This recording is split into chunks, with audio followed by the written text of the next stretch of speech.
you want to start? I just started. What? I just started. Just as you were You're kidding me. No, just as you were wrapping up the drumming. So I didn't get a lot of drumming in. Well, coming off with something about Africa, I thought maybe. All right, drumming would be in order. Yes, indeed. Bring a little reading table around here. This is nice. Yes, it is. Sit back, relax, have a sip of my lemonade.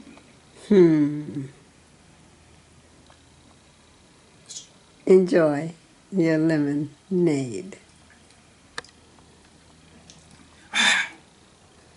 Has a bite to it, doesn't Sweet. it? Yes. A bite to the sweetness. Yes, okay. What are you reading from? All right, moving right along. We are at the What book? Ah, there we go. Shackles Across Time Shackles Across Time.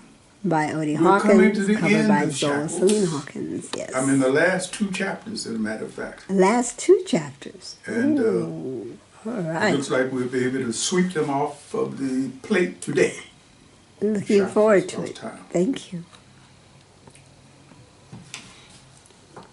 Chester has returned to Accra to meet with Mr. Charles Boukman, the man who helped him get to Larty by loaning his car, the aristocrat I'm calling him. Car and driver. Yes. Yes. People do that if they can afford it. Mm-hmm. And of course, Nice vacation for the driver. there you go. Mm-hmm. So he owes him a visit, and I'm ending chapter 20 with this particular paragraph. A misting rain fell as Chester waited to be received by Charles Boukman, the aristocrat. He stared at the mist as it coated the picture window. Just think, a few days ago, I was in a leaf hut in the middle of the forest, buck naked, fasting. Now here I am in the lap of luxury. A few minutes later, Charles Boukman shuffled across the huge room, a purple caftan with gold thread at his neck and hemline, swathing his well-fed body. Ah, Mr. Simmons, you're welcome. Thank you very much. They sat opposite each other as before, beaming into each other's face. So, how is it? Mr. Boukman, I have to say, I think it went well. I was very well treated by Grandfather Odei, and I do believe that the experience I had there will prove to be productive for my mission. Oh, I am so glad to hear that. So glad. Would you care for a little something? Chester smiled his acceptance of a little something. Yow! The servant appeared and stood at attention. Obviously, this brother believes in the military stuff. 2 gin and tonics, yow. Yes, master. Master? Well, yes, of course. Why not? He was the master. What else would Yao, the servant, call him? Mr. Boukman? Chester glanced around the room. Danish, modern, African, very posh. The servant padded back into the room with their drinks. Cheers. Juizo. Juizo is a capoeira expression meaning look out. Juizo. Juizo. They sipped their drinks and savored the taste. Charles Boukman, the aristocrat, waited for his guest's vote of approval. Your man makes a very good gin and tonic. It bloody well took him long enough. They exchanged knowing smiles. Yes, that's the way it is with servants. They must be patiently trained. Whatever. Mr. Boukman, no matter how the situation turns out, I want you to know that I will always be grateful for the help you've given me, the Quarteys. Chester thought he detected a quick frown crease Charles Boukman's forehead when he said, Quarteys. The meat is always close to the skin, even from centuries ago. We are Christians, Mr. Simmons, so we must always try to do the right thing. Yao, the servant, hurried into the room with his cell phone. Please excuse me, Mr. Simmons, very important call. Chester nodded his understanding. Yeah, I'm back in the world now, filled with gadgets and bidness. He gave an oblique ear to Charles Boukman's call, smiled at the esoterica of his wheeling and dealing, his suave English tones. Well, now see here, my good man. I simply can't have the situation go on like this. It would be unconscionable for my organization not to capitalize on the obvious errors that have been perpetuated in this matter. The mistiness turned into a fierce rain for a few minutes and then back to mistiness. Chester savored his drink and daydreamed himself back into his hut, back into the clearing in the forest. Interesting thing to do. I wonder what that experience would have been like if I had been with a woman, someone I really cared about. He sipped his drink,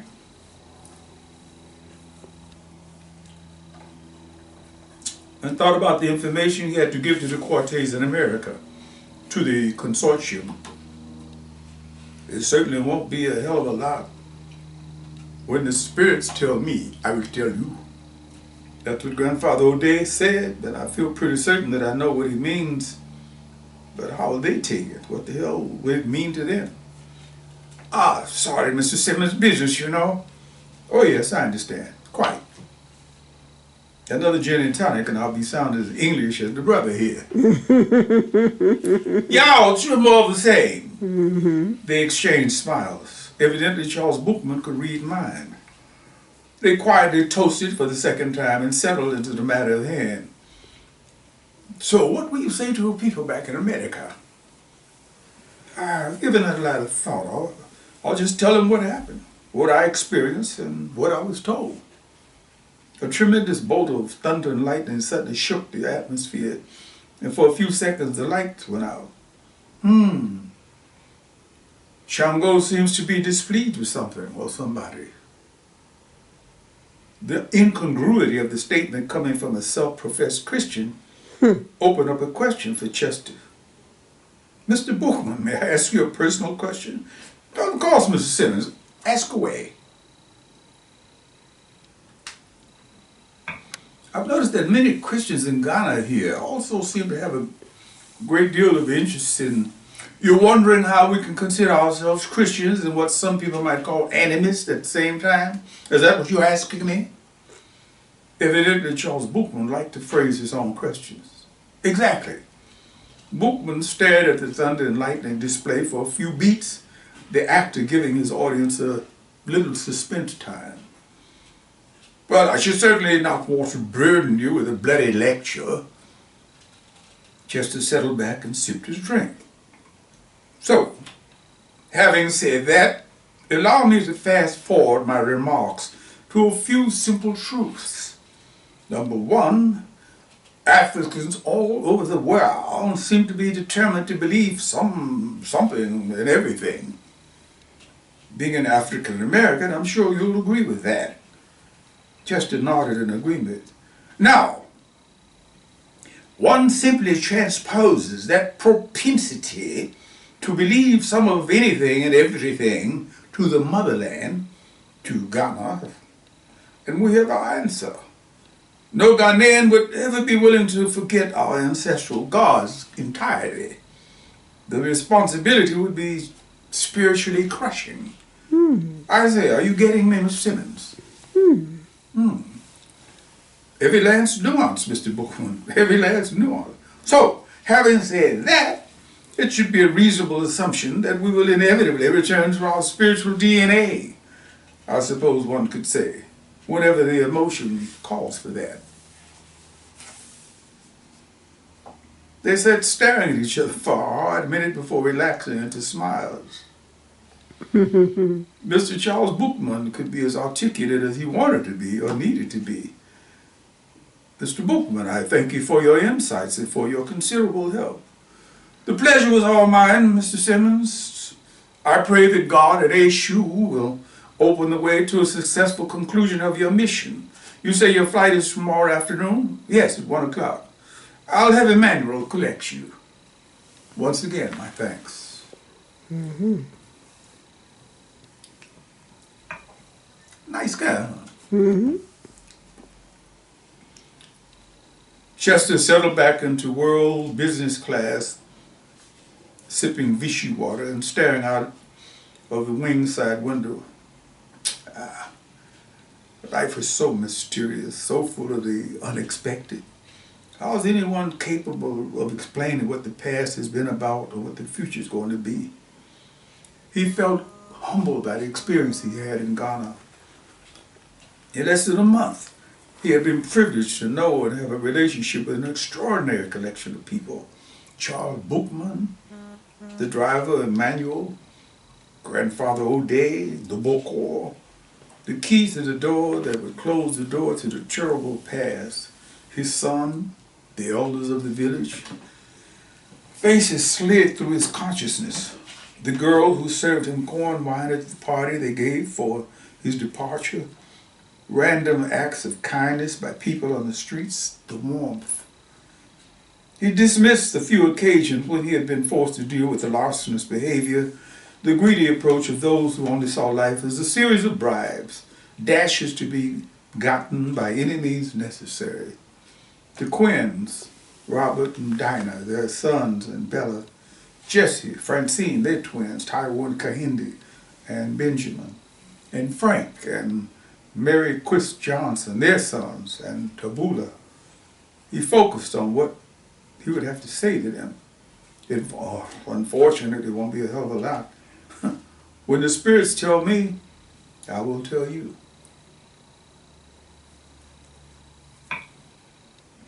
Chester felt a profound sense of sadness. After all these people had been through, now they'll have to wait to receive news of their fate, of their children's fate. For brief moments, he had thought that the whole thing was some sort of surreal dream. How in the world could anybody believe that they, descendants of a slave trader named Quartey, scattered wherever they were scattered in the world, were cursed? But it was true. The American branch had the data to back up their claim. And hopefully, as a result of what we've done, of what I've done, thousands will have the opportunity to live their lives without fear. He nodded off into what someone had labeled the long plane ride snooze.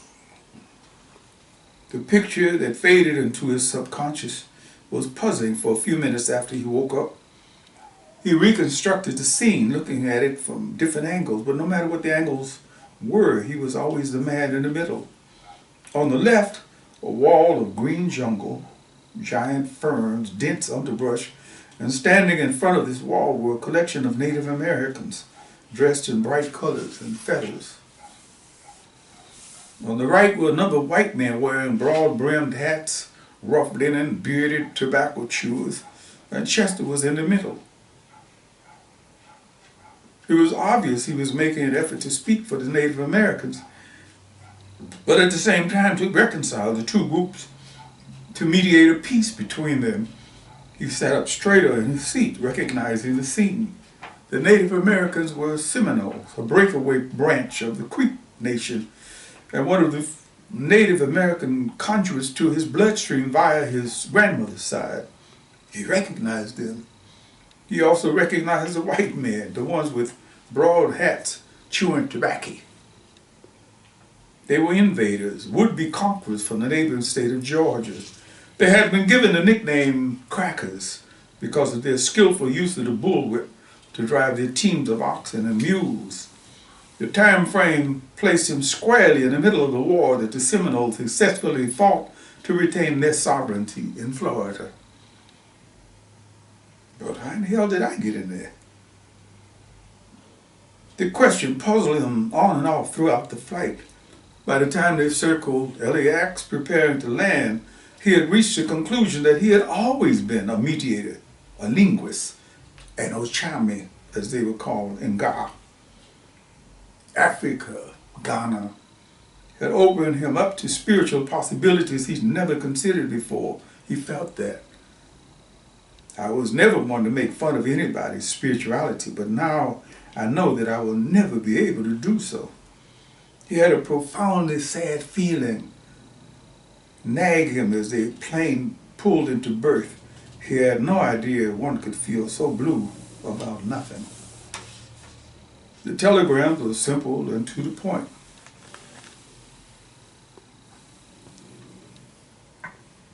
Two of the afflicted children, he couldn't bring himself to say, cursed, had died within hours of each other.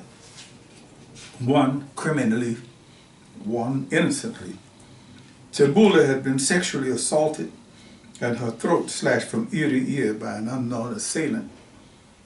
Benjamin had been decapitated by a wire that was caught around his neck and pulled by a vehicle. The telegram didn't give the specific details. And now he was holding an invitation to Bella's funeral. She had cut her own throat with a straight razor 2 days before his arrival.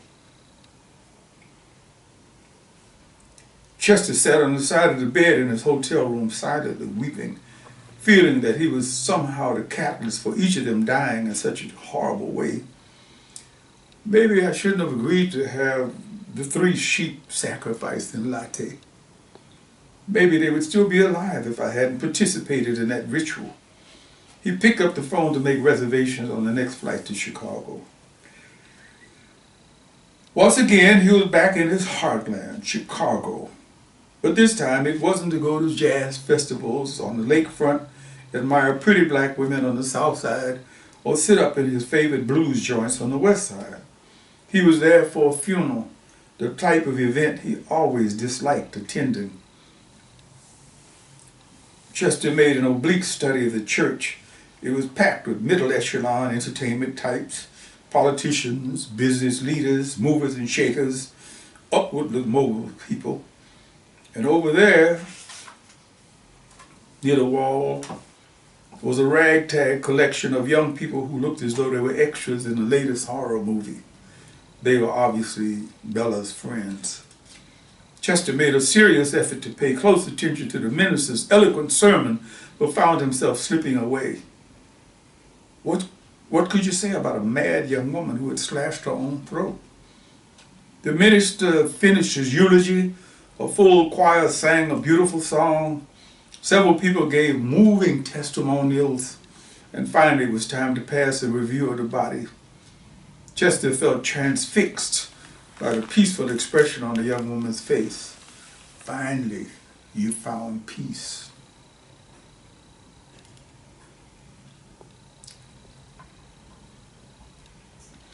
The immediate family and Chester stood with their heads bowed at the graveside, respectfully listening to the minister say a few final words.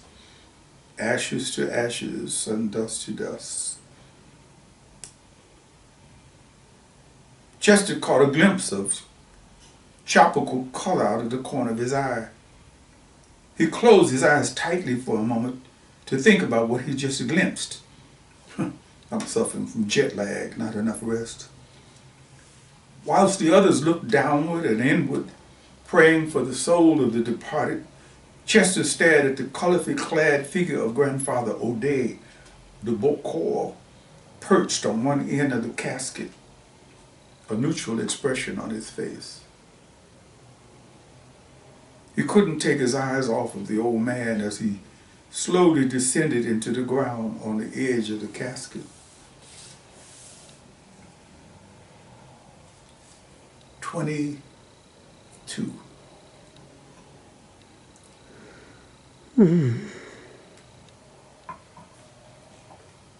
And you say you actually saw Grandfather Odei? The old man who would be responsible for lifting this thing off of us? Yes, I did see him, but I was so stunned by his appearance I couldn't bring myself to ask him if the curse had been lifted. Chester panned the dinner table, pausing to study the labels on the wines they had just drunk with Cornish rock hens, wild rice, and braised leeks. The Quins had decided to have a dinner celebrating Bella's life. It would be pointless, we think, to go around moping for Bella. We want to remind her and everybody else of how much we loved her. The dinner was solemn but filled with warmth, and a dozen people cared. The Johnsons had made several long-distance calls from California, and the Quarles, Jesse and Francine, had flown up from Augusta, Georgia for the funeral, putting their own grief into perspective. We're all in this together. Chester leaned back in his chair and stared up at the gracefully designed chandelier hanging over the table. Grandfather Odei perched comfortably on the wrought iron and glass lights. Okay.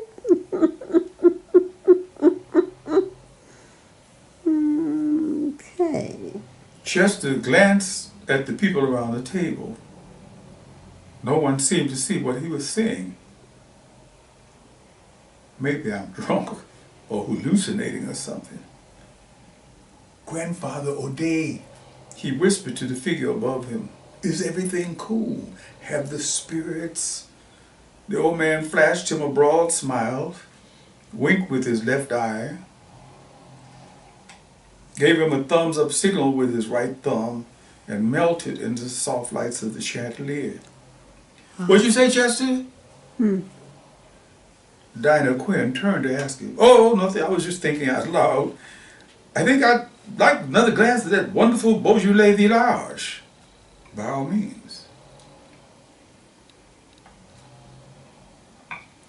A week later, Chester was astounded to find that several tabloid newspapers had grabbed the Quartey curse and was milking it for all they could get out of it. Allen put through a conference call with the Quarles, the Johnsons, the Quinns, the consortium. I have to tell these people that I had nothing to do with this mean-spirited shit. Noted African-American writer, a voodoo expert, went to Africa to do voodoo rites, complete with naked black virgins, their nubile bodies oiled and glittering, in order to try to find a solution for the slave trader Quartey's cursed descendants. Chester, we know you didn't have anything to do with it. Don't even think about it. But how can they print such trash? I'm going to sue their asses. The line forms to the left. His publishers thought the publicity was wonderful. Gotta tell you, Chester, we were somewhat pissed when Allen told us you were breaking off the tour to take care of other business. But look at it. How well this dovetails with everything. All we have to do is, we're not going to do any of that. We're going to finish out the tour just as we started it, with no mention of what has happened with me and the Quarteys. But Chester, the tabloid, think of the publicity. I don't want to capitalize on anybody's pain. Despite Chester's insistence that he simply stick with publicizing and autographing his best-selling Ori, the problem wouldn't go away. Mr. Simmons, can you explain what you actually did to exorcise the demons that were plaguing this family? How many times do I have to say that I didn't exorcise any demons? But you did go to Africa to participate in voodoo rites, did you not? No. I didn't go to Africa to participate in voodoo rites, whatever you think that is. But Mr. Simmons, at the end of the day, you'll have to admit that you've become involved with the Quarteys on the supernatural level. How does one do that? The press conference is gradually turned to semi-disguised, racist tinge question and answer sessions. Mr. Simmons, are you a priest of some sort in the voodoo cult? I hardly think you'd call a spiritual system with millions of believers a cult. Would you please answer my question, Mr. Simmons? No. I won't dignify a stupid inquiry like that with a sensible answer. Thank you. 3/4 of the way through his book PR tour, he decided he had enough. Alan, I'm going to put this stuff on hold for a bit. I'm beginning to feel the urge to put a mojo on somebody. A mojo? Oh, right. Sure, Chester, what did he say? I'll talk to the big guy. He set up a conference call with the consortium to discuss matters. Chester, it's in your hands, man. Whatever you want to do is cool with us. Bob, Dinah, Frank, all of you guys, everybody connected to this. There's something in my soul that says I have to go back to Ghana. I have to go back to Ghana. I have to go back and validate the signals I've received. I'd have it on my conscience if I told you guys everything is okay, that the 2 visitations I received was a real deal, and they weren't. So you have to go back to Grandfather Odei to make the certain, huh? There was a pregnant pause on the part of all parties before Dana Quinn asked, couldn't you call him long distance? Yeah, right. Chester alternately stared out of the window and nodded off and back to Ghana again. Staring out at the fluffy clouds above the Atlantic, he imagined an armada of slave ships below, a ceaseless flow going back and forth from Africa to the New World, to the Caribbean. During his frequent nods, induced by the soft drone of the jet engines, he imagined himself in the dank, dark hold of one of the slave ships. Lunch is now being served, sir. Chester stared into the chocolate brown eyes of his Ghana Airlines stewardess, trying to instantly reconcile the half-thought, half-nightmare with the reality staring him in the face. Is everything correct, sir? Yes, dear, everything is correct. Thank you. A half hour after lunch, he slipped back into his nod mode, fidgeting to stretch his cramped limbs. Damn, they could have made these seats a hell of a lot bigger and wider. A single thought caused him to stop squirming. Your ancestor didn't have much room. Once again, he stared out at the clouds, imaging an armada of slave ships below, a ceaseless flow of human beings being taken from Africa. Wonder what the psychologists could put together about the Middle Patches psyche. Certainly would have something called the Middle Patch collective racial consciousness, something like that. If there is such a thing as a collective racial consciousness, then it stands to reason that an out of proportion number of African Americans, North, South, Caribbean, everywhere, would definitely suffer from claustrophobia. Seems to me that would be psychologically unavoidable, given any collective racial memory of the way we were transported here. Yeah. We spent a few minutes trying to recall any African Americans he ever known who were not afraid of tight spots. God, what a hell of a man Henry Box Brown must have been. Mm-hmm.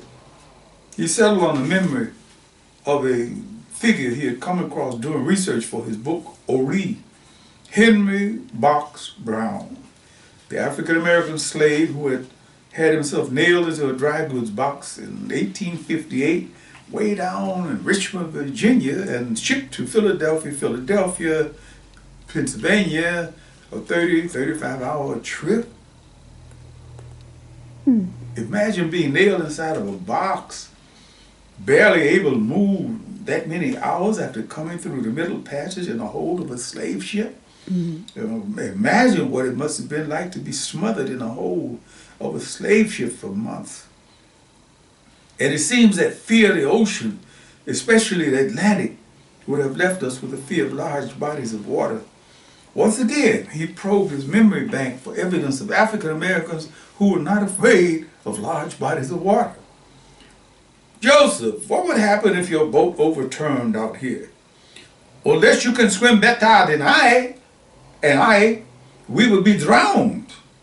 What are you saying, man? You guys are fishermen and you can't swim? Not a one, man. Not a one. You know, for long distance, we don't do that. Not here in Jamaica. Yeah.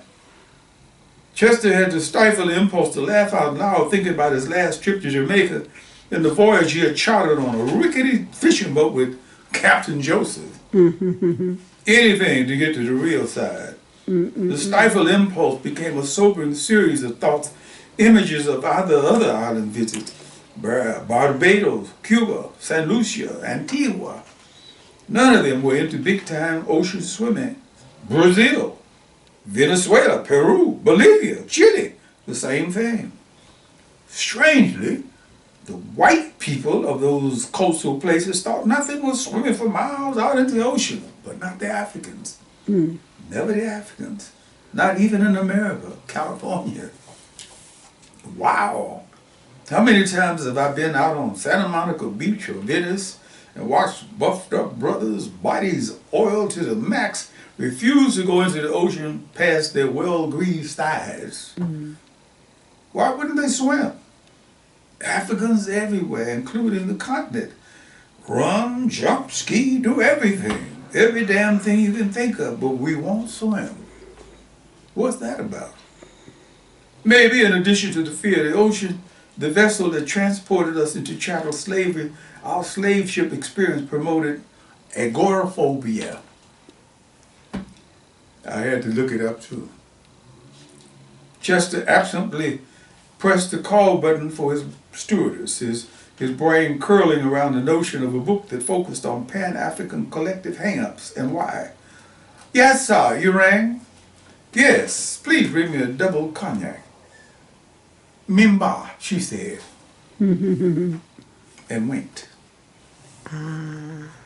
Dirty, fly-specked, grim, sunny, warmth-laden, greedy, stinky, colorful, sweet, bitter, gorgeous Accra floated up past his vision as though it were the background for a 1930s Hollywood movie. They say Lagos, I'll take Accra. He had decided to bypass Charles Boukman and the driver Emmanuel in Labone to slip past all of the centuries of custom, good manners, and habit to go it on his own. Driver, are you sure you can take me directly to this place? Sir, I'm telling you, the place that you are wanting to go is the ancestral place of my wife's mother. I know it. Ghanaians could be vehemently on it when involved the income. Okay, brother, I'm chartering you for 8 hours. If we're not where I want to be at the end of that time, I'm going to get out of your taxi and start walking. Are you getting me? Mimba. 6 hours later, they were in Larteh, and Chester confounded the driver by telling him that they were at the place he wanted to go. But sir, we are a couple meters from this place that you want to go. No problem. You brought me to where I want to go. Go up this road, turn to the left, and drop me at Tamara's. He sat there, enshrined by 2 well-chilled bottles of ABC lager, trying to locate the place he had spent many days, 10 days, 2 months, 2 years in the valley below. It seemed like that. The valley below him broadcast sounds that lured him and thoughts that drew him way past his reason for returning to Ghana.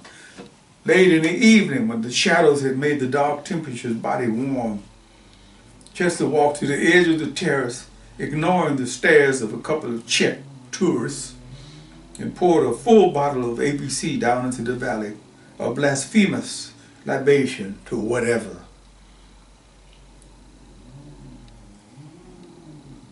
He whispered, "Yo, Grandfather Odei Jr., all of y'all, I'm back, and I'm asking for a clear-cut answer to a question that you may or may not have answered. I received visions, maybe we could call them visitations from Grandfather Odei, that indicated that everything is cool. But you know how it is in places where people deal in contracts, hard verbal contracts, stuff like that. You can't just say everything is cool with a couple positive signs. People have to have signs they can hang their hats on. You know what I'm saying? Well, anyway, that's why I'm here. Hopefully, we'll hook up tomorrow. Bedasi. The next day, with tourists jockeying to charter taxis into every direction, a solemn-faced man parked in front of him and announced in low baritone, "Sir, I am here to take you to Grandfather Odei." Whoa. Chester threw his bags into the taxi without hesitation. He was home again. Chester smiled as the sound of the rooster crowing on the other side of his mud wattle hut, placed his hands behind his head and stared up at the thatched ceiling. There's got to be some snakes up in here. Snakes played on his brother's mind. I know. Snake land. Spiders for sure. Spiders, For okay. sure. Snakes. He made a slow pan of his bedroom, plain and simple. Hooks on the wall, a metal wash basin, a chair, the mud platform bed, and in the corner an old-fashioned nightjar. He felt familiar with all of it, including the shrill sounds of children playing at 7 a.m. Don't tell me you can never go home again. Every day and every evening began with a bath in Ghana. Only the most decultured dad bucked the rule if water was available. The brilliant sunshine blinded him for a second as he emerged from his hut. Towel properly draped around him, soap and net towel in his wash basin. Chester nodded to the adults, the women washing, cooking, cleaning. The few older men leaning back in the shade of the early morning, retired. He had a leisurely bath within the brick enclosure, lathering his body and splashing tepid water all over himself. He returned to his hut to dress and wander about the compound. Neither grandfather or his older son was on the scene, but he didn't feel any anxiety. A woman smiled and signaled for him to come and sit on Grandfather Odei's veranda. Must be one of his wives. Looks too old to be a daughter, but then who can say? The woman brought him a bowl of okra stew with 2 well-rounded balls of kinky on the side. Would you care to take a beer with your food, Mr. Simmons?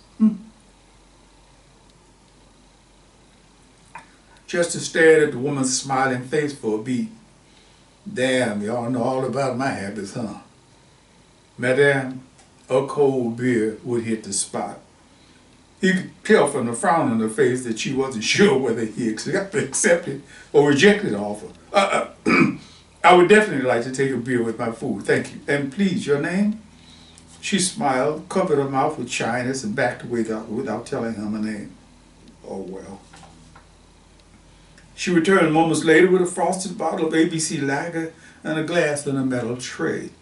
She poured him a full glass of beer and once again backed away, murmuring, I am called Sewa. Sewa. Sewa. Sewa. Such sweet people. Maybe that's another one of the elements I could add to the middle passage collective racial consciousness psychology. It stole sweetness away. How long could anybody remain sweet in chattel slavery? Easy to see why we have so many mean-spirited demon spirits amongst us. After his meal, he leaned back, sipping his beer as he studied the scene, the people in front of him. They're probably doing what they're doing now, forever. That's a long time, Chester. He smiled at his own little bit of humor and decided to take a walk to exercise the beer away. The forest was filled with exotic sound, but he didn't feel threatened or afraid. Alone, surrounded by millions of beings that I can't see, feel, or even hear. This place is deep. He stared up through the dapple shadows at the blue sky and felt himself a part of everything around him. Must be the beer. He felt drawn to the place where he had spent 10 days fasting. A lot came out of that. It made me a better person. I feel that. How many of us are privileged to just get away from it all for a few days, just to think, get together with yourself? We need that probably as much as love or water. Chester was drawn to odd-looking plants, weird-colored beetles that crawled across his path. He froze at the sight of a snake but he didn't feel terrified the way he would have felt a month or 2 ago. Big guy, green and black with red diamonds. Damn, what the hell is that? Must mean he's poisonous. The snake crawled near with a side-winded motion. I couldn't outrun this bass boy, and I guess lost running the wrong way anyway. The 9-foot-long snake crawled within a few steps of Chester, recorded his presence on his forked tongue, and slid into the underbrush. Chester was intrigued by the snake's way of moving and the beauty of his colors. God, what's happening to me? I'm out here in the forest admiring snakes. Must be snakes up there. Better than shit. How beautiful. The day had slipped by beautifully.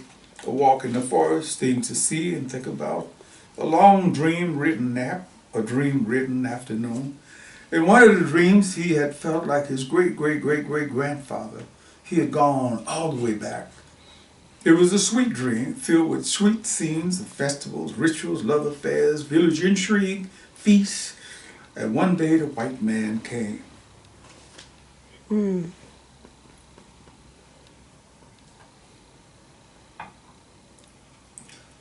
Mr. Simmons, come with me, it is time. Grandfather Odei's son stood there smiling in the door of the hut. Chester hadn't seen him since the hour of his arrival yesterday night. He rushed to button his shirt. It is time. The old man embraced him, offered him blessings, and poured libation to welcome. Chester felt overcome to be given such a welcome. They sat on the veranda as the boy prayed and prayed. He had passing conversations with his great-great-great-great-grandfather and several uncles. Getting a final spiritual tally on the matter at hand, Chester was silent and thoughtful. The Boukman knew why he was there. There was no need to try to explain anything. By what seemed like hours later, after the Boukman had played the chain, prayed, consulted, spoke with, received votes and advice from as many ancestors as possible, he turned to Chester with a big smile.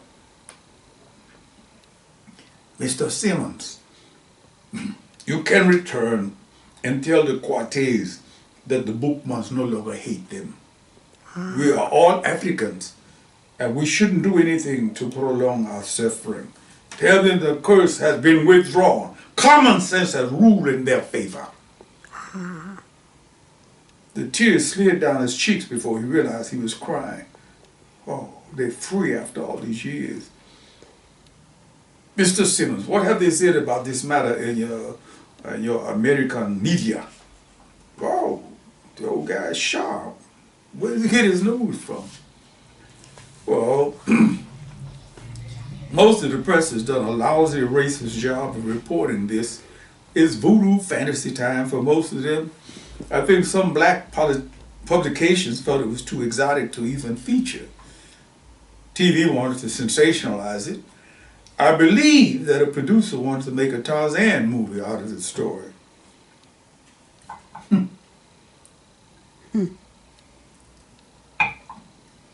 Has anyone written a book? The old man asked with a sly hook at each side of his mouth. Chester felt elated. He was being given a dream project. No books yet. Well, why don't you write one?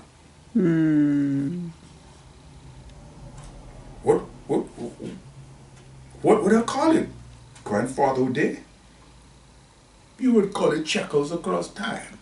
Aww. Yes, that would be a good name, don't you think? Chester nodded, yes. It would be a good name for this book. Epilogue. Now, 10 years after the successful publication of The Curse, the Quarles daughters, Taiwo and Kahindi, have married and given birth to a total of 6 children between them. Twins and a single for Taiwo, triplets for Kahindi. The Quinn sons, Kofi and Kwame, are married. Kofi has a bright, charming, African, Native American son, and Kwame has 2 girls, 6 and 7. The Johnson sons, Kojo and Donald, have both been married once, with a son and a daughter by their ex-wives, all healthy. Regrettably, he would say, Chester L. Simmons is fighting his third paternity suit in the past 3 years. Stay tuned. And thus, we come to the end of Shackles Across Time. And I gotta tell you, wow. I was shackled to this bad boy. Yes, likewise. Years. Likewise. And if anybody wants to think they want to write about any shackles, Slovenian shackles, Armenian shackles, Maury shackles, any shackles. Well, It really can. That's the one you started writing when you were in Ghana. And you had, okay. It was irresistible. It was unavoidable. Yeah, you called it The Curse. And Yeah. you had your sweat from when you had malaria on the written manuscripts. I mean, some of these pages, Yeah. I rewrote at least 3 times. I know. It was not like, revising. It was just that I looked at it and I thought, if I ever gave this to any typist, she would never be able to read it. Well, the typist lost it at one time, didn't she? Yeah. Yeah. And then it was found. So it's been, it had quite a curvy road to publication. Like that. To publication.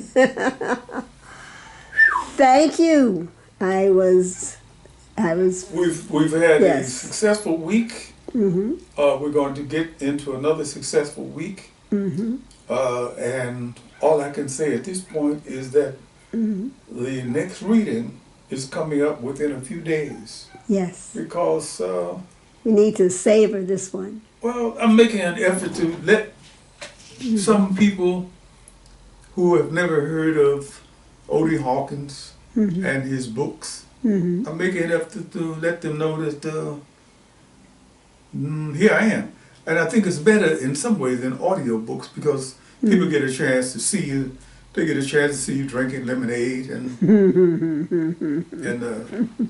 yes, almost finished. Yeah. Lemonade with a bite. All right. Seeing is believing. Yes. And all I got to say is huge shout outs to Zola Salena-Hawkins. Why, thank you, Odie. For being here, whether she was in her slip or her bra and panties, or whether she was wearing an African outfit or not. Oh, dang. She was always here. I'm just kidding. You are so She's always been dressed very neatly in something or other, no matter how skimpy it was. I don't So, believe you. having said that, go ahead, defend yourself. I am going to defend. Wait a minute, you got to. I am defending myself. I am coming. You even got your cap on. Okay. All right. If you like this video, please hit the like button. Please subscribe for these moments in time. These moments in time. With Odie and Zoe. Yes. Okay. And also, please vote. Thank you so much. Catch you for lunch. So you do wear clothes? I wear clothes. Okay? I wear clothes. Had on my sports shirt this time and the pants that you bought me. Oh, hi. Okay? All right. Again, the book can be purchased at Author House, Barnes and Noble, Amazon. I know how it is. I wouldn't deal with me either. You're too much. You are too much. But I'm glad you're my too much. And your website is www.odiehawkins.com.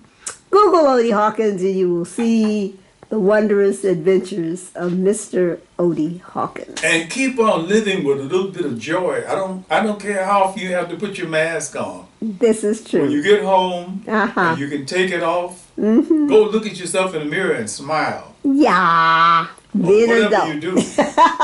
Be an adult with a child's mind. Alfred, keep on doing what you're doing. All right. Here's looking at you, pal. And Val and All That those who sangria, I know appreciate what you're us. doing. You're hiding it. Roger. Okay. That's everybody. okay. All right. And James. James Butler. James Butler. Well, I don't want to talk about James because James knows what he's doing. I gotcha. He knows what he's doing. Mm-hmm. Talk to you later. And that's all I got to say about All that. right. We'll see you guys one day again. My Tai Chi family. Our Tai Chi and our Caparista family. Ah, my Caparista family. Okay. Ciao. Ciao.